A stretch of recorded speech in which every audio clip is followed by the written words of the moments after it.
the reports, oh yeah, thank you. A lot of these reports talking about the investments from the IIJA lack an equity lens, and while they're very important for us to learn from, they don't go as deep as we would hope around how they're tackling environmental justice. And as we were doing this research, we realized that a lot of the data, the main data set that we use to track the investments, they have a lot of TBD placeholders instead of numbers, or if the numbers aren't available, no information on like what the TBD means, or like if they're waiting for information from states. So it's just very incomplete and hard to really understand what's going on.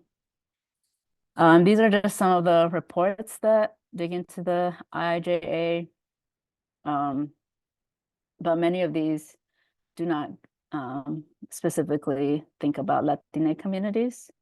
So that was another motivation to do this project. And so some of our goals were, again, to understand the impact of the IIJA on Latine communities. We also wanted to use the Latino Climate Justice Framework, which we published last year, I believe. And that is kind of like our Green New Deal for Latine communities. And so we wanted to use that as a tool to analyze policy. We also were responding to interests around learning more about federal funding.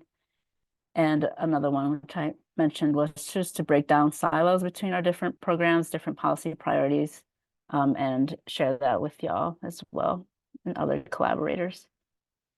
So these were three of the main questions that we addressed in this report. One was, to what degree has the IIJA addressed community priorities identified in the Latino Climate Justice Framework? What overall trends and projects related to public lands, healthy waters, and climate justice have occurred in our priority geographies of analysis? And then what conclusions and policy recommendations can address these concerns and inform policy implementation moving forward? And these are just some of the priorities that we picked out of the LCJF. We can drop the link to that report as well in the chat. But we were interested in learning about public health impacts of historical divestment, the need for plugging and remediating abandoned oil wells, the disproportionate lack of access to nature's benefits in Latine communities, local and regional adverse impacts of climate change, building climate resilient communities, and lack of Latine representation in the stewardship of our waters. So we were trying to understand how federal funding addressed some of these priorities or goals that we had set forward already. And with that, I'll pass it along to Pedro to dig into more of the details of the report. Yeah, hey everyone, I'm Pedro. And good news is that my gardener just finished before. But yeah, so maybe I'll reiterate or at least urge that, if there are any questions in this upcoming section, like feel free to drop some commentary or questions or other insight in the chat as well too. The next maybe 20 or so minutes are going to be pretty data heavy. Mostly for the fact that this report was also like very data heavy as well too. So, we're breaking down thousands of individual projects to try to make some meaning out of these federal funds as well too. And so, so as far as like the scope of this report, we identified 5 states with significant Latino populations, and they're not the like top 5 states, but they're still up there, and we wanted also to have a good sample size of different geographies as well too, to better understand these national programs and more fully encompass the different regional priorities and different environmental challenges that different regions of the United States have.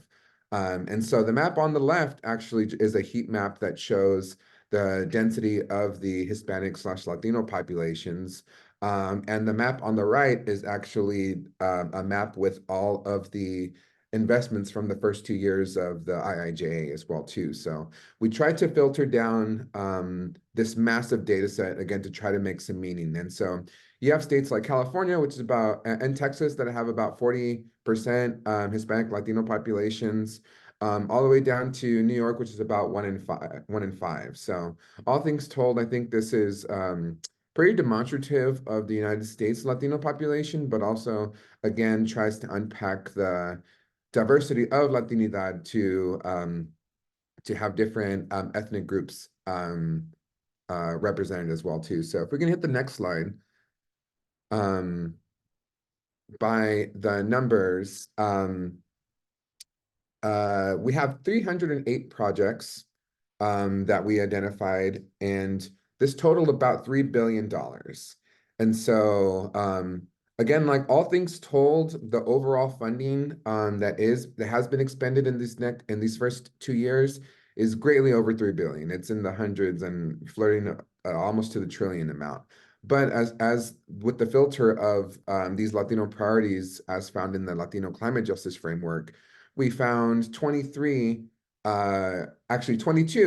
different projects and programs that directly relate to these goals. And we also included one program, which is the Carbon Capture and Storage initiative from the Department of Energy as a potential risk as well to the Latino community. And so the 5 federal agencies that we identified were the Army Corps of Engineers, the Department of Agriculture, Interior, Department of Energy, and also the Environmental Protection Agency.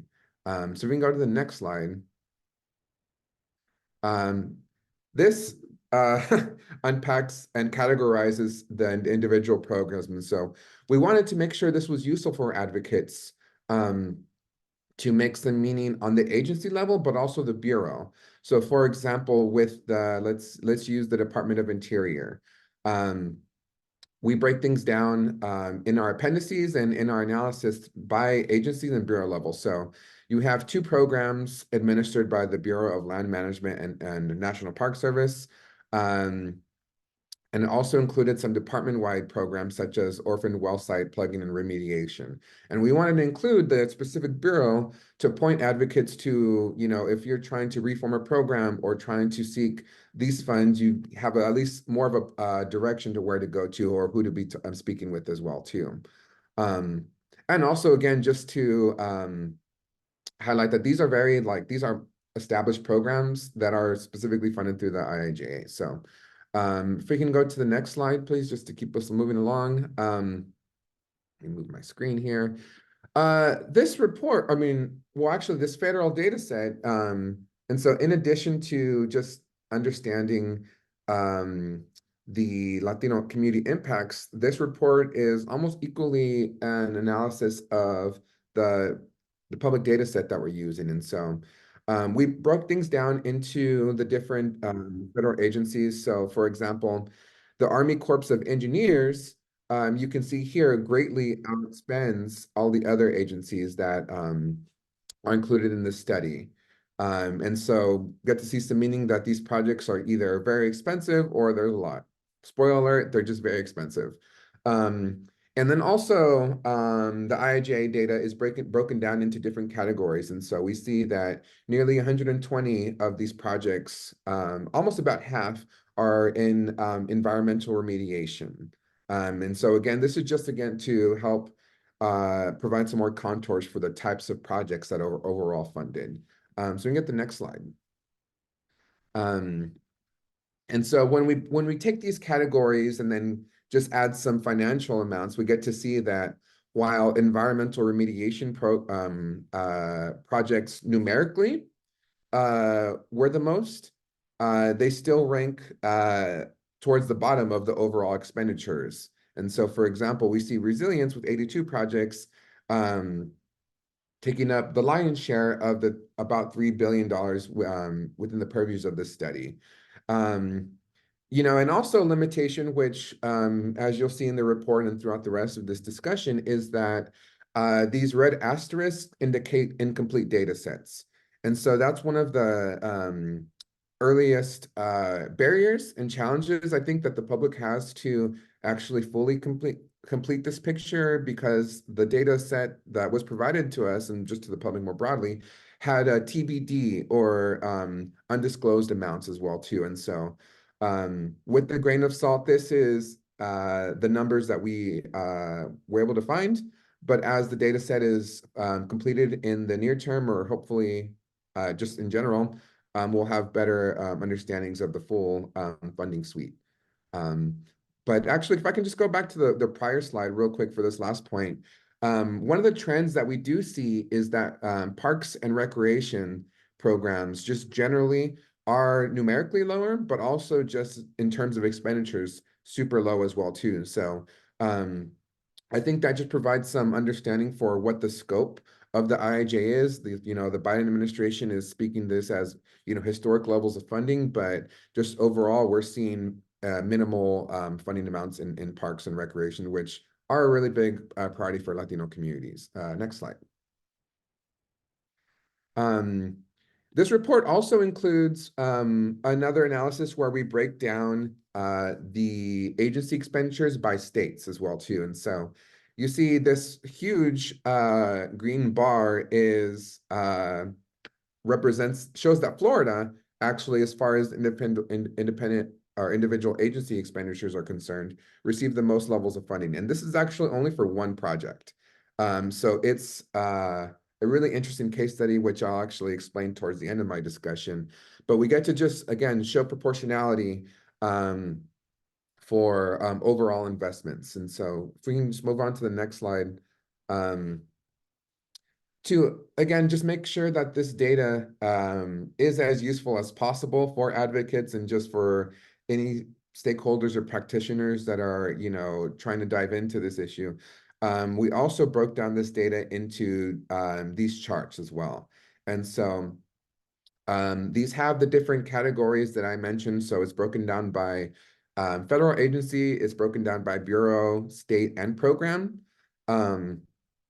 And also we included the 5-state total to just demonstrate the overall funding for our small case study. And then also provided a category for just overall bureau investments. So there's lots of different ways to make meaning and to be engaging with this data. But one of the ways we wanted to make this useful for advocates, again, is to show where these TBDs, these asterisks, and where these zeros are coming from as well, too.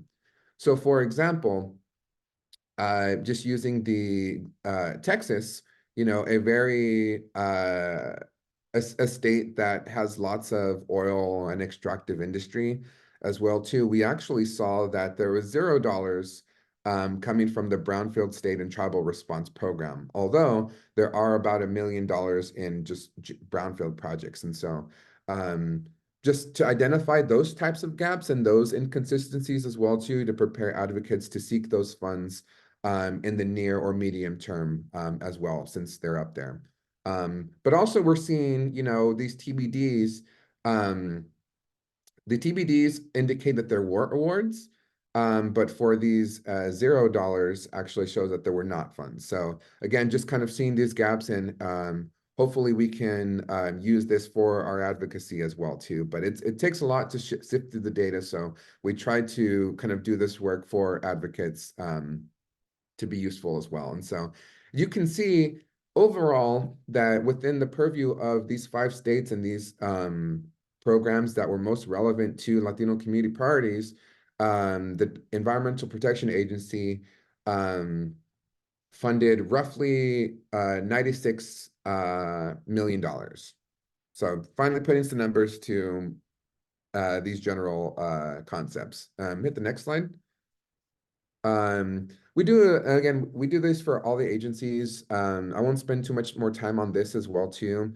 But I think one of the most outstanding data gaps in this analysis, and also presents one of the most important Latino community priorities is that we know that, our communities are either affected by the adverse effects of the oil industry or, are often within very close proximity to either abandoned oil wells or active oil wells. And so for the Orphaned Well Site Plugging Remediation and Restoration Program, we see that both Florida and New York receive $0, but California, Colorado, and Texas, we see that big TBD. And so, insofar as like trying to make meaning for the Latino communities, like it's really hard to sift through this data when we don't know how much or what is actually funded. So we're just seeing just more broadly that while we can provide some numbers, we're really confronted with these challenges overall. So that's just one of the more forefront conclusions is that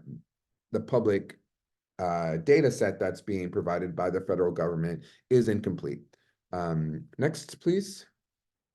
And so, in addition to, these big like meta conversations and like funding buckets, which by the way, I will plug that all of these, all the programs and individual awards are included in appendices at the end of the report. So while the report body has just these kind of general conclusions and more narrative driven discussions, the actual like appendices is broken down. I think there's about 6 or 7 different appendices there.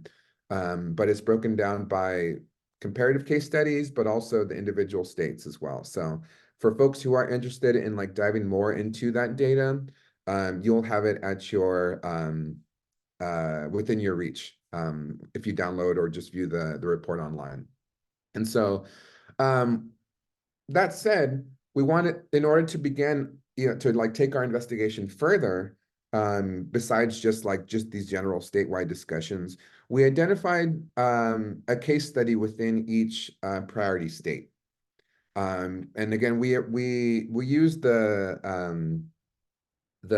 filters of, is this a geography that has lots of Latino population, no matter what specific ethnicity, and also have there been concentrated investments in these areas as well too. So we picked the city of El Paso.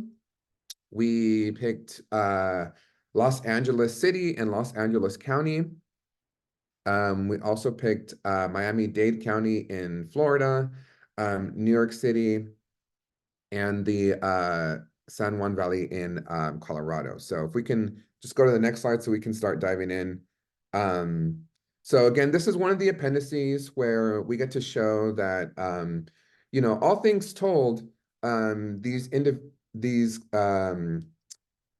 compounding investments are not very significant, all things considered, right? And so for Miami-Dade County, or maybe for El Paso, we see about $21 million here. And for New York City, we see about $50 million. And so one of the general conclusions that we make, and I'll reiterate this at the end of my talk, is that while the Biden administration is hailing these as historic investments, and what they are, just overall, the first 2 years are not yielding massive investments as maybe the big narrative would imply. But let's get to the case studies next, actually. And so for Los Angeles and Los Angeles County, this is one of the most prominent case studies insofar as we meet the criteria of having significant Latino populations. In total, about half of the populations in Los Angeles City and County are Latinos. And so we have about 6 or 7 million. And this population of Latinos is actually larger than the entire population of Colorado, which was another state in our examination as well too. And so this provides lots of interesting discussions as far as in terms of benefits, right? And so the benefits that, I want to be clear that the benefits that we included are wide encompassing. And so, for example, The Los Angeles River Ecosystem Restoration Project, which is one of the largest in this whole study, about $28 million, provides this ecosystem resilience and more um, uh, environmental and watershed type of health that sustains the whole region. While the climate pollution reduction grants, which are administered by the County of Los Angeles, are more geared towards the transportation side as well and reducing emissions. And brownfield projects, as I'm sure many of you know, are individual site-based land restoration projects as well too. And so we do have a mix of just general ecosystem rehabilitation with individual community-specific sites, and then just more county level regional emission reductions.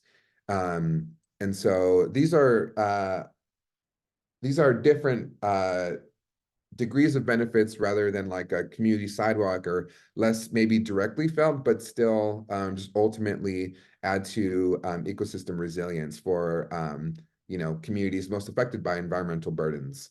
So if we can get the next slide. Another really interesting example is Miami-Dade County, which is one of the most populated counties in terms of Latinos in the whole country.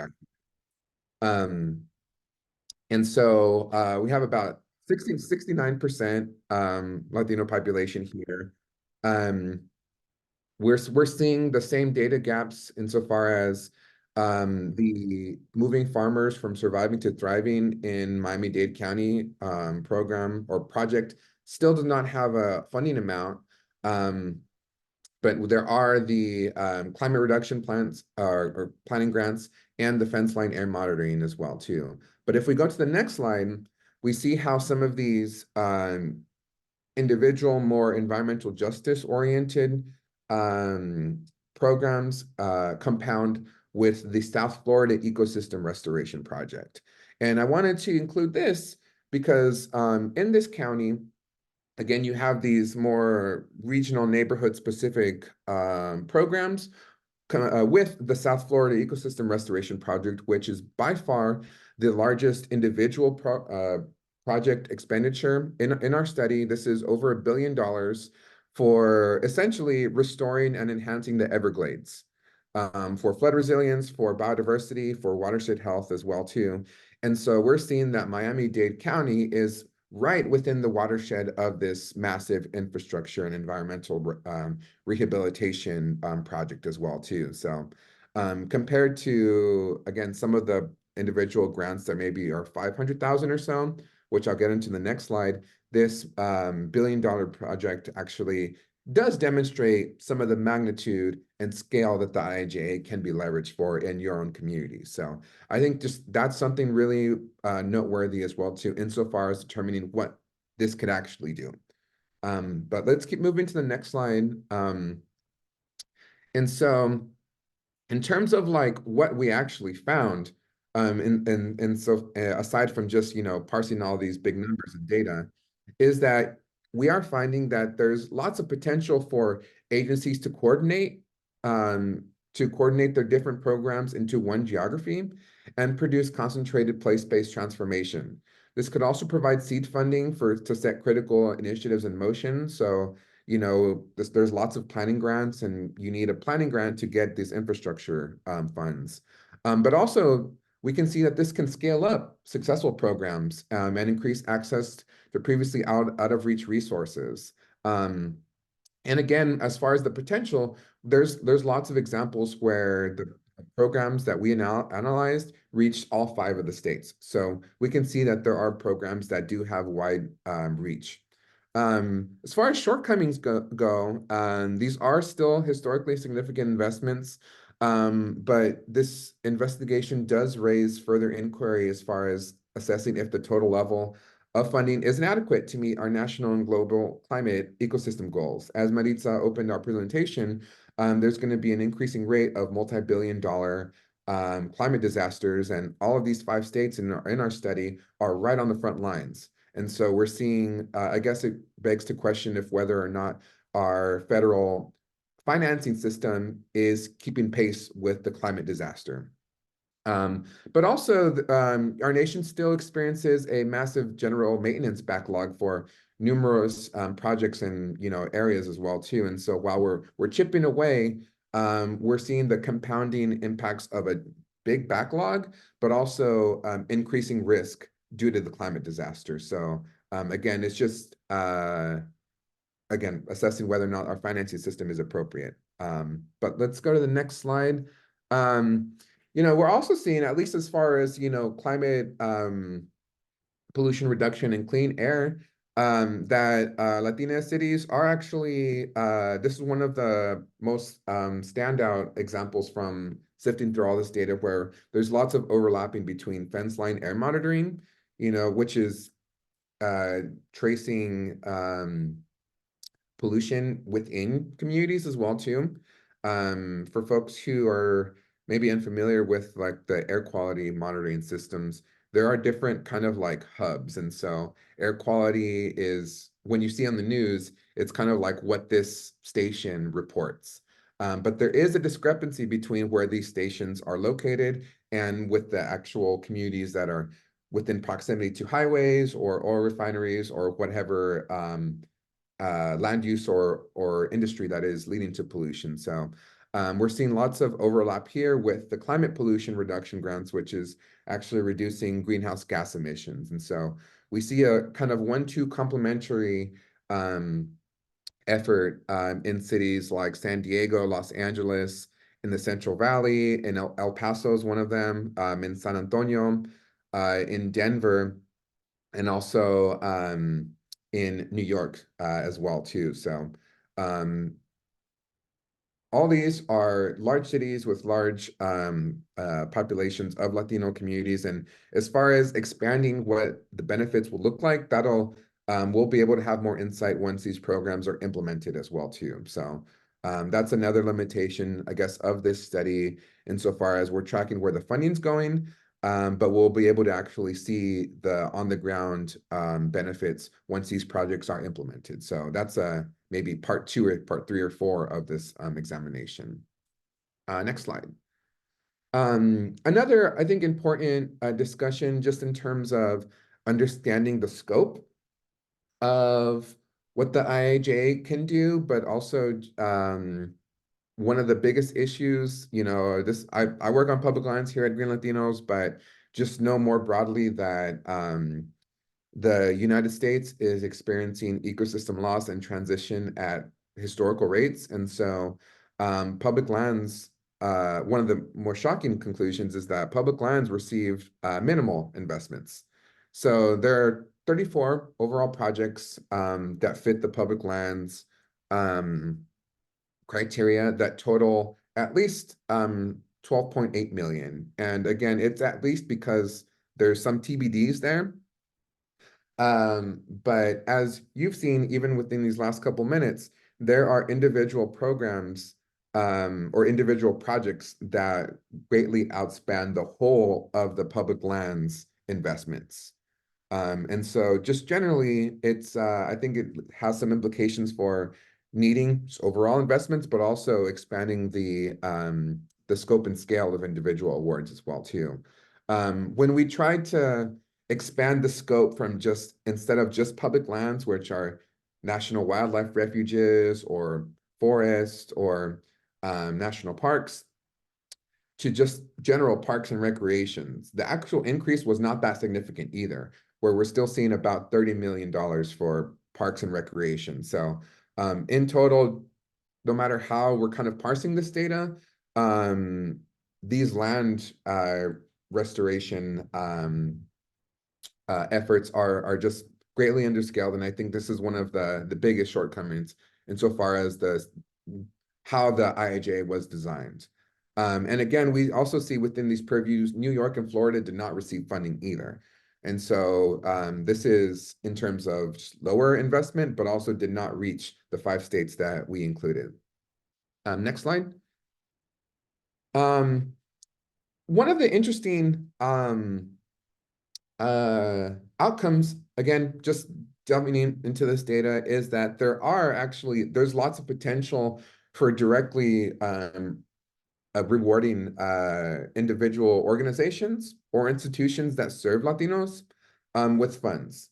And so the limitation was that these were found only in California and Texas. But I think shows lots of potential for actually, again, providing capacity and funding for groups that are doing amazing work. And so on the left, you see the Center for Better Food Futures received $5 million for expanding and diversifying careers in sustainable food systems along the US-Mexico border. And the Santa Cruz Community Agroecology Network received $10 million actually for increasing training and serving diverse students in agroecology, justice, and equity. So again, we are seeing potential for, aside from the funds that are just being allocated to government agencies or different entities, that the community side, there's lots of potential as well too. Also, we're seeing the Fence Line Air Monitoring program is one of the standout programs as well too. Overall, these fundings, these funding amounts are about 500,000 as you're seeing. So again, on the smaller scale, all things considered, to when we think of these big infrastructure projects, but again, these do provide jobs, they do provide actual like data gaps and monitoring to set up larger environmental change. And so this is one of the, I think, the most standout examples insofar as determining if these funds are benefiting Latino communities. Next slide, please. Another discussion just generally, and I won't spend too much time on this one, and I'm seeing the limitation of my screenshot at the bottom there. Thank you, Anita. But we're also seeing that like these funds, right? Like even if they're potentially limited in scale, they're still important and just overall historic, but are still potentially like at risk due to federal negotiations as well. So that's just another like, I thought it was worth bringing up some of this political context insofar to add to this just high level data. But let's keep going there because we can discuss later. And so like as I was saying, our analysis did confirm investments on Latino climate justice framework issues like healthy lands, ecosystem restoration, climate pollution reduction, air quality improvement within Latino populations across cities, counties, and regional levels. So across various different criteria, we were at least in some limited capacity able to confirm that these investments would lead to just general benefits on a various spectrum of scale. As I just mentioned, there are several Latina-led and serving organizations that received funding for programs to directly serve Latina populations. Another conclusion is that the existing funding trends raise questions as to whether the IIJA is a down payment or a silver bullet to Latina priorities. And so I think that's something that will, of course, reveal itself in time. But I think that question is really bolstered again by the general maintenance backlog that still has not been adequately addressed by the federal government, and the increasing frequency and scale of climate disasters. And yeah, as I mentioned, this next part here. So can I go to the next slide? I think I'm maybe wrapping up here. So yeah, I'm very fully aware that that was lots of information, but we wanted to save as much time as possible for discussion on these results, or just, general impressions, or, if there were really any questions. We are kind of treating this as a soft launch. So we do have plans to, scale this up and, do more concentrated outreach as well. But we did want to at least start getting this information out to folks to see how any of this elicited any responses from you. So Maritza, maybe before we open it up for discussion, do you have maybe any other thoughts or anything that I might have missed? No, I think just like there's so much information that we could dig into, and as Pedro mentioned, like we are kind of limited from just using this one data set, but definitely like we, as he said, want to dig in more or look at these questions in different ways, maybe like thinking of watersheds or just like there are many ways to dig into this. So if your question, addresses some other points, please share with us. Yeah, go ahead, Jesse. Yeah. Hi, yeah, no, thanks for putting this together. This is great just to see the way you broke up the data by program, by state agency, by projects. I'm with the California Workforce Development Board, so we have our own investments, and so we're always trying to find ways to see how we displayed the data. So I thank you for the ideas. Yeah, and I guess my question is just in regards to like, did you see anything noteworthy of any investments in job training? I think there was those two last projects. What was it? The center. Ah, forget the name. But yeah, like the one Center for Better Futures and Agroecology Network. Like just those are just two examples of like some of the investments going to job training. So I was wondering if there's anything else you saw. And insofar as the 23 programs that we identified, the next gen program, which those projects are from, I think was the most notable example. And again, mostly that's for part like so learning more about that program is, an institution like a university would establish a partnership with something like 20 different organizations. And so you have that 5 or 10 million spread amongst like county agencies, different schools, like different universities, different like nonprofit organizations. And so um, I thought that was interesting as far as like the scale would actually be quite large. And that's actually the next gen, I forget what it stands for, but just generally it's meant for like diversifying the state and federal like workforce and just more broadly providing job trainings for sustainable jobs as well too. So I would definitely maybe point to that because there's lots of actually in California, there's lots of other awards, but we did filter them out to try to parse them out into Latino benefits. Oh, thank you.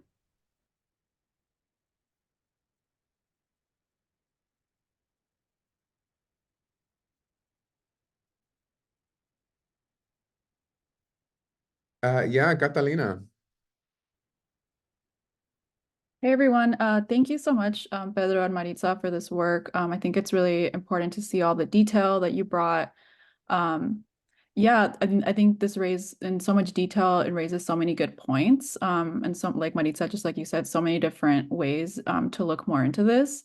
I just wanted to share just some of the questions that were raised in my mind as you were both presenting.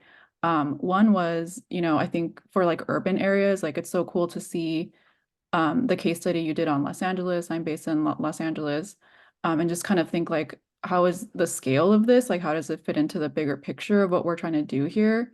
But yeah, just like I think for the large metro areas, it just raised the question for me of like, I wonder how much like Latino communities have been involved in like the climate planning for large metro areas that, are going after funding, and like just how much they've been heard. Um, and then also, similarly thinking about what some of the challenges might be for, the communities that and the states that didn't, haven't received funding, like just learning more about what are some of the challenges that they're confronting to access funding. Because I know, the competitive model for a lot of funding, makes that really hard. Yeah, and then just thinking about like what opportunities Latino communities have actually had to participate in like planning for investments and like influencing like how programs are actually designed by federal agencies. So it seems like that would be like a really good opportunity. So yeah, just a bunch of thoughts. But yeah, thank you so much for this amazing and important work. Yeah, thank you. Maritza, maybe do you have thoughts since I took a stab at the last one? I can follow up. Yeah, no, just thank you, Catalina. Those are definitely like questions that we have, and another reason why we were like how do we think about equity in like these huge data sets and understanding like Justice 40 and how these different agencies are thinking of implementing it or making sure that Justice 40 is uh used because yeah, I feel like especially like these larger metro areas where Latine communities are maybe more like visible in a way, like how are those places like taking initiative and involving our communities in like that planning, or is it still kind of like an afterthought? But yeah, I think just like that's why I think we want to like keep sharing this just to like hear from like different places, like did you know about this project? Like, were you able to like inform like the development of this project that now has funding, or even in like Florida with the ecosystem restoration project, understanding like how is that connected to like where people live if they're not like in the Everglades. Um, but yeah, I mean, I don't really have answers, obviously, but I think those are good questions. No, yeah, thank you so much. I think you guys are off to a really, really good start. Yeah, and I could try to respond to that one. Um, um, I think there's like two things, maybe three. One is just generally, and this is maybe more anecdotal, but I know lots of groups who like are directly invested in kind of resolving these like local issues, often are not like fully engaged in navigating like federal funding processes or comment guideline or like program guideline developments and even like application for these funds. And another barrier is potentially like the local entity that is receiving these funds, right? Like whether or not they have a antagonistic relationship with the environmental justice advocates that are telling them to do their job. So while lots of federal programs are like emphasizing like the partnerships, I'm sure like we're all familiar and can count our different stories where, the agency that we're trying to work with, like either withholds access or is like a bad faith partner at times. And so I think that's just one of the also challenges for accessing these federal funds. And then I also say maybe I think it's always worth redesigning programs to directly provide funding to like community organizations. So that way, like it's led by local folks and the money stays within the community. Often, instead of going to, because that's another term of benefits, right? Like you get benefits in terms of a better environment, but like having a cool job is also maybe one. But then I'll also say like at least one of the things that Green Latinos is working on is our Colaborativo 40, where we're trying to provide more technical assistance and act as a re-granting organization to support some of the local groups, particularly for urban greening and urban forestry. But just more broadly, I think that could be a really interesting model for a lot of the other issues that we all care about. So hopefully that was helpful.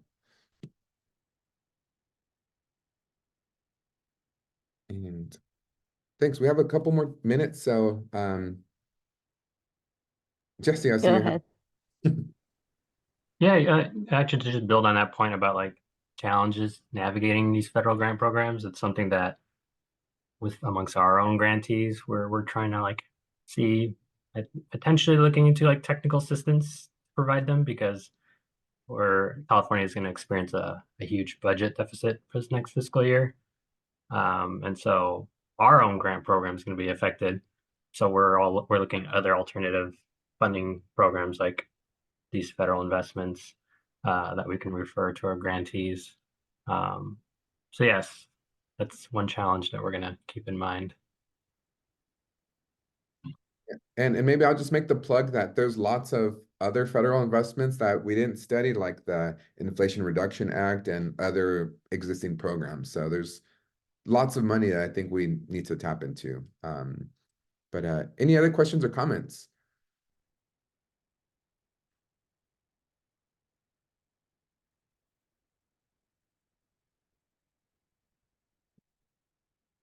none from the public. I see some Green Latino staff on here that might have some thoughts.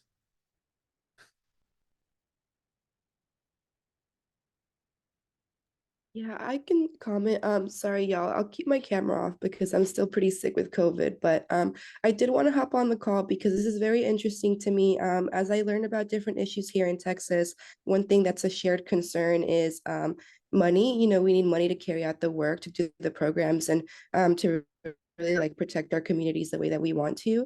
And a lot of the time, the organizations that I meet with, the frontline organizations and advocates that I meet with, are aware of the federal funding opportunities that are available. We'll talk about them. They do come to info sessions, but it just really comes down to like capacity limitations. So I think technical assistance is super important. I know, I'm sorry, yeah. The EPA and other agencies are offering like Tic Tacs centers and assistance in many different forms, but it's not really reaching community members as fast as we need it to. Another concern is that the money is not going to reach our communities in time for it to make a difference or before it's distributed to other projects or other community members while we're waiting for these Tic Tac centers to be up and running and to be up and connecting with community members the way that they're supposed to. So I think that is an opportunity for Green Latinos. Something that I've been thinking about for my work plan for 2024 is just how do we fill in that gap in like technical assistance by supporting our members to apply for these federal granting opportunities and make up for their gaps and limitation. And that's why I think also grants like the Justicia or opportunities like the Justicia and Equidad Fund that just give organizations a little bit of a boost to carry out with their like or operations and maybe submit a solid grant is super helpful.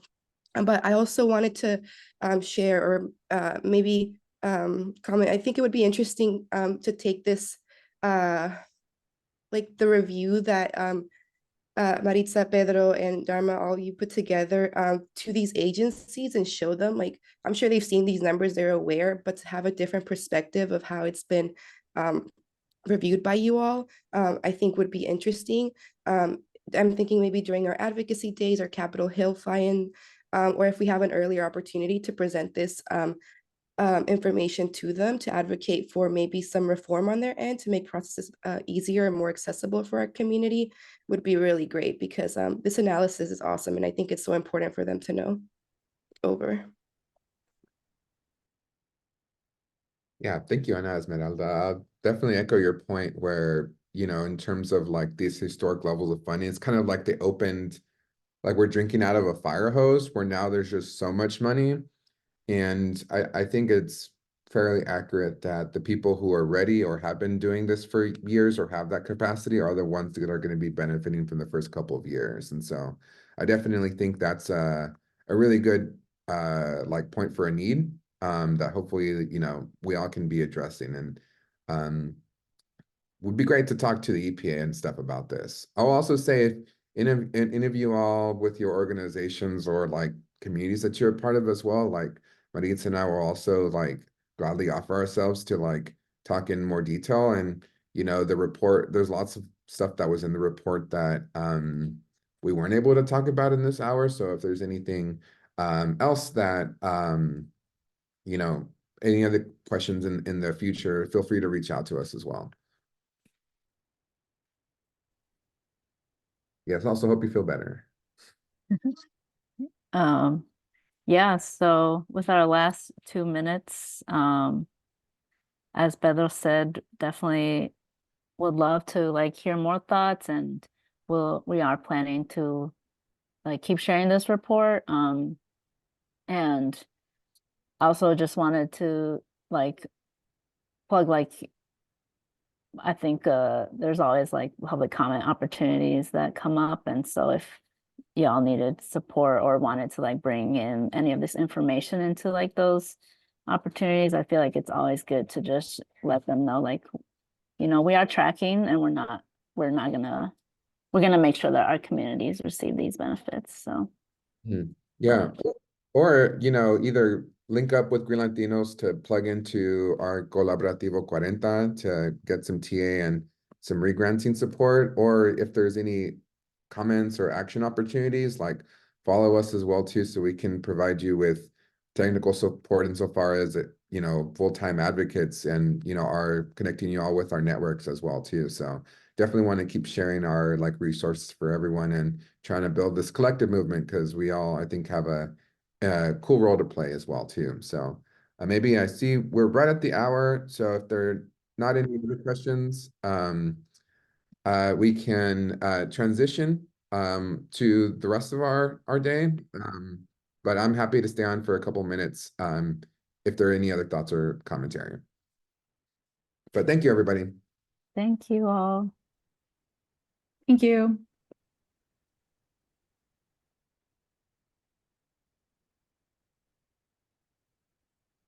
Hi, Sonia. Hi. You got us right at the end, actually. Oh no, I joined too late. That's okay. It's recorded, right? So I can just look at the recording. Yeah, Yeah. Okay. and we can. Okay. I'd love to talk, maybe talk to your team about this report as well too. Okay, yeah, we could set up a time uh outside. I'm really sorry. I thought I had the right time for the No, you're good. Okay. All right. Well, yeah, I'll just reconnect with you, Pedro, and then we can talk. Sure, sounds good, Sonia. I hope you're doing. Okay. All right. Happy holidays. Happy holidays. All Bye. right. Bye.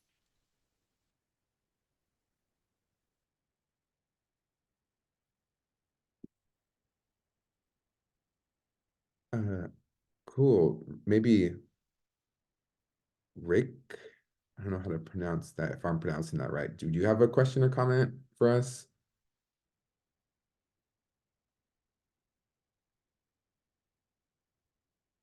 It might have stepped away or something and Yeah. didn't catch it. Okay, cool. Well, I think we can hop off then. Yeah. I'll end it. Cool. Thanks, everyone. Thank you. Bye.